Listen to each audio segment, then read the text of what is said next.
بسم الله الرحمن الرحیم. په نننۍ درسي ویډیو کې به موږ او تاسې د ګلوکوز په اړه باندې د هغې د جوړښت په اړه، د هغې د سرچینو په اړه او د ګلوکوز د اهمیت په اړه باندې یو څه په لنډ شکل باندې بحث لرو. که چیرې موږ او تاسې د ګلوکوز فورمول په نظر کې ونیسو، دا تقریبا د ګلوکوز نیمه مشرح فورمول دی.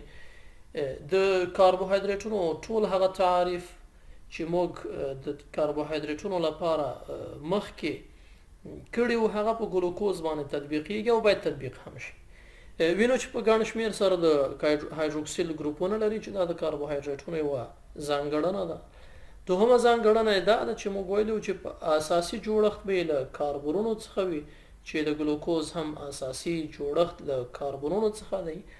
او دریمه ځانګړنه د کاربوهایدریټونو په تعریف کې موږ ویلي وه چې یا به د الډیهاید ګروپ لري او یا به هم د کیټون ګروپ لري، چې ګلوکوز د الډیهاید ګروپ هم په خپل جوړښت کې لري چې دا د الډیهاید ګروپ دی. دا د ګلوکوز عمومي جوړښت دی.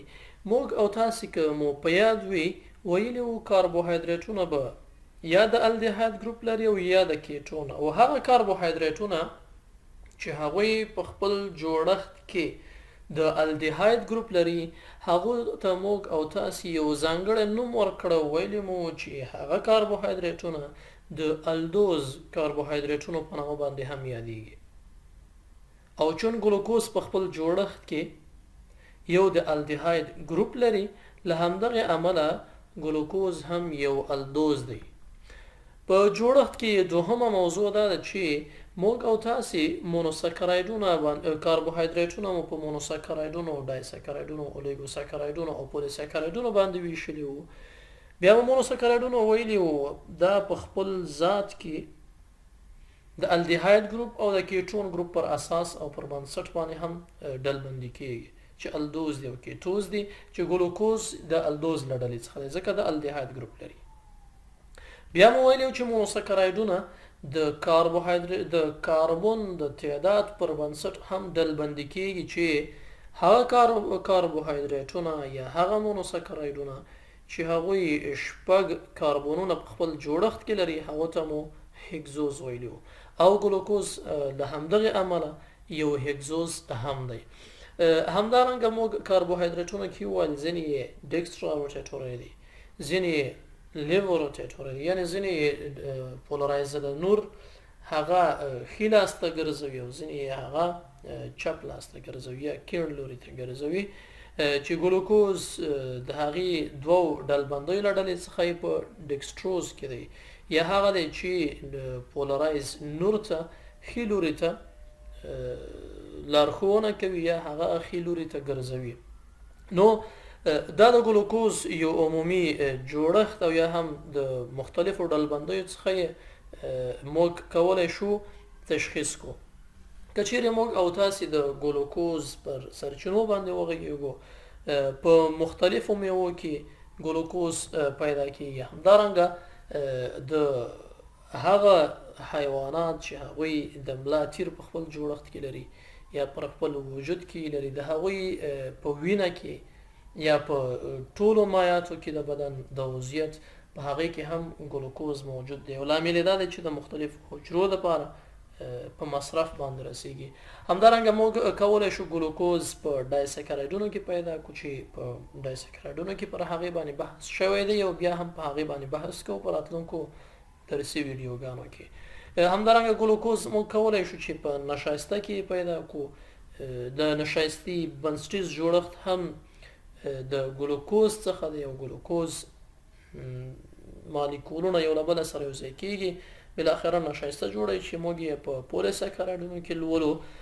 همدارنګه په سیلولوزو کې هم ګلوکوز شتون لري، چې د هغې بنسټیز جوړښت هم د ګلوکوز څخه دی او هلته یې پیدا کولی سو یا هلته شتون لري، چې موږ او تاسې به په پولیساکرایډونو کې په هغې باندې مفصلا بحث کوو. همدارنګه ګلایکوجن چې دا هم د پولیساکرایډونو له ډلې څخه دی او بنسټیز جوړښت یې ګلوکوز دی، یعنی ګلوکوز مالیکولونه یو له بل سره یو ځای کېږي او بالاخره ګلایکوجن جوړوي چې په پولیساکاریډونو کې موږ په هغې باندې په مفصل شکل باندې بحث کوو. همدارنګه له سرچینو څخه یې شات چې موږ ورته وایي اصل چې ورته وایي په هغې کې هم ګلوکوز په یو له سرچینو څخه دی او هلته پیدا کېږي. یو څه چې باید یادونه یې وکوم هغه دا دی چې ګلوکوز زموږ او ستاسې په وضعیت کې د ګلایکوجن په بڼه باندې په ځیګر او په عضلاتو کې ذخیره کېږي او هلته د ذخیروي شکل په همدې شکل باندې دی. او همدارنګه په نباتاتو کې بیا ګلوکوز په نباتاتو کې هم ذخیره کېږي او هلته یې ذخیروي شکل د نشایستې په بڼه باندې دی چې موږ کولی شو د هغې څخه ګټه واخلو. همدارنګه که چیرې موږ د ګلوکوزو په اهمیت باندې وغږیږو یا د هغې په ارزښت باندې وغږیږو، ګلوکوز زموږ ستاسو په وضعیت کې ډېر بنسټیز رول لري او مهم ارزښت لري. یو خو له هماغو عمده کاربوهایدریټونو څخه دی چې موږ ورته فیزیولوژیکي کاربوهایدریټونه وایو. یعنې موږ د کاربوهایدریټونو په ارزښت کې ویلي وو چې ځینې کاربوهایدریټونه د انرژۍ د مصرف لپاره، ځینې کاربوهایدریټونه هغه د حجرو په سطحه باندې وي، یعنې ځینې کاربوهایدریټونه کولی شي په مختلفو جوړښتونو کې وي، په هغې کې شتون لري. ګلوکوز هم یو له مهمو او عمده فیزیولوژیکي کاربوهایدریټونو څخه دی چې زموږ ستاسو په وضعیت کې شتون لري. همدارنګه د ټولو حجراتو لپاره یا که چیرې عمومي ووایو تقریبا د ټولو حجراتو لپاره د هغوی د انرژۍ د تولید لپاره لومړنی هغه څه چې انرژي ترې تولیدېږي په وضعیت کې په ژر ډول باندې، په چټک ډول باندې هغه له ګلوکوز څخه تولیدېږي. یعنې ټول حجرات په ځانګړي ډول RBC یا د وینې سرې حجرې او همدارنګه د دماغ حجرات چې دوی لپاره ګلوکوز ډېر زیات اړین دی او نشي کولی له بل هیڅ یو مالیکول څخه خپله انرژي ترلاسه کړي. همدارنګه زموږ او تاسې په وینه کې په دایمي شکل باندې یا په دوامداره شکل باندې باید موجود وي او موجود دی. لامل هم همدغه دی لکه مخکې مو چې یادونه وکړله، ټول حجرات په ځانګړي ډول د دماغ حجرات او د وینې سرې حجرې هغه د ګلوکوز څخه خپله انرژي تامینوي. نو وینه کې باید په دوامداره شکل موجود وي تر څو دماغو ته ګلوکوز ورسیږي او هغه حجرې له دې څخه انرژي تولید کړي او خپل فعالیت ته په نورمال شکل باندې دوام ورکړي. که چیرې بیا هلته ګلوکوز یا د کمبود سره مخ کېږي یا نوي بالاخره دا کېدلی شي د کم انرژۍ، بېهوښۍ او بالاخره د مرګ لامل هم شي، چون دماغ و حجرو لپاره ډېر اړین دی. همدارنګه ګلوکوز لکه چې یادونه وکړله د RBC د وینو سرو حجرو، همدارنګه د دماغي حجرو لپاره د هغوی د انرژۍ د تولید لپاره ډېر مهم دی. بل دنده یا د هغې ارزښت په دې کې دی چې د انسانانو په وجود کې د ګلایکوجن په بڼه باندې ذخیره کېږي. ګلایکوجن په ځیګر او په عضلاتو کې وي، په مختلفو حالاتو کې د هغې څخه ګټه اخیستل کېږي. یعنې چې کله انرژي زموږ ستاسو په وضعیت کې خلاصېږي یا انرژي کمیږي یا د ګلوکوز سویه کمیږي، نو د ګلایکوجن څخه بیرته د وینې ګلوکوز تامینېږي. ځکه موږ وویل چې باید په دوامداره شکل باندې ګلوکوز په وینه کې موجود وي. کله چې ګلوکوز موږ له ډوډۍ څخه اخلو، په نارمل حالت کې له غذا څخه اخلو، له خوراکي توکو څخه یې اخلو، زموږ او تاسې د وضعیت چې کوم ضرورت دی او اړتیا ده هغه ګلوکوز حجرو ته ځي او هغه ګلوکوز چې اضافي دی له اړتیا څخه هغه په ځیګر کې او هغه په عضلاتو کې د ګلایکوجن په بڼه باندې ذخیره کېږي، تر څو کله چې موږ یو وخت پورې خوراکي توکي نه اخلو یا د خوراکي توکو څخه ګلوکوز نه اخلو، نو د وینې ګلوکوز چې باید په نورمال شکل باندې، په دوامداره شکل باندې په وینه کې باید ګلوکوز په یو نورمال مقدار سره موجود وي، چې په میټابولیزم کې موږ په هغې باندې بحث کوو چې څومره ګلوکوز باید موجود وي، نو دغه ګلوکوز بیا د ګلایکوجن څخه تامینېږي.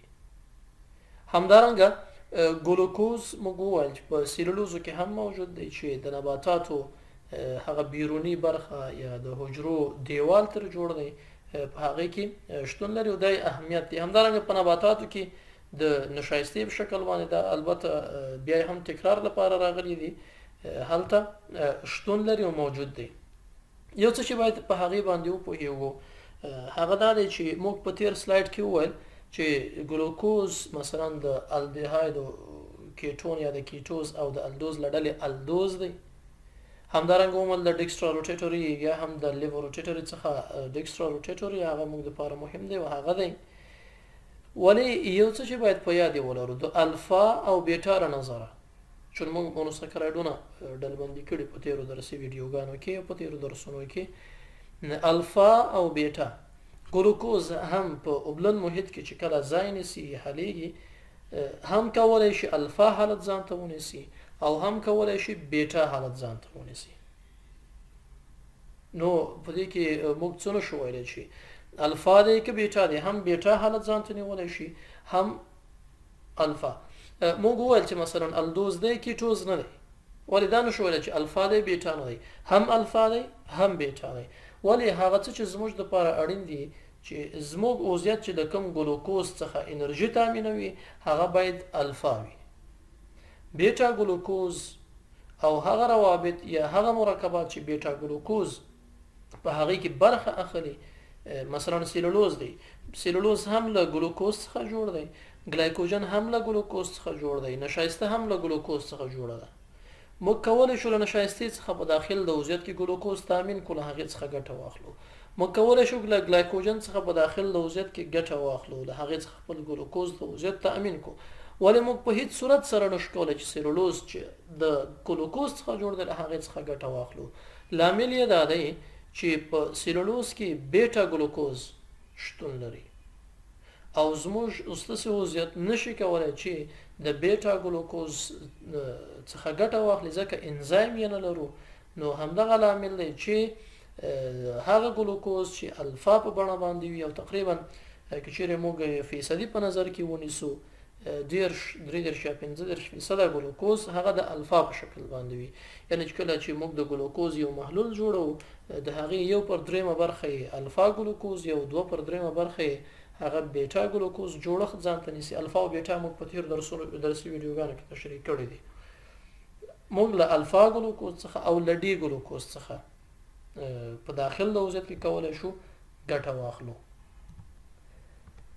په همدغه شکل باندې یا پر همدغومره بحث باندې فعلا صبر کوو، په همدغومره بحث باندې فعلا اکتفا کوو.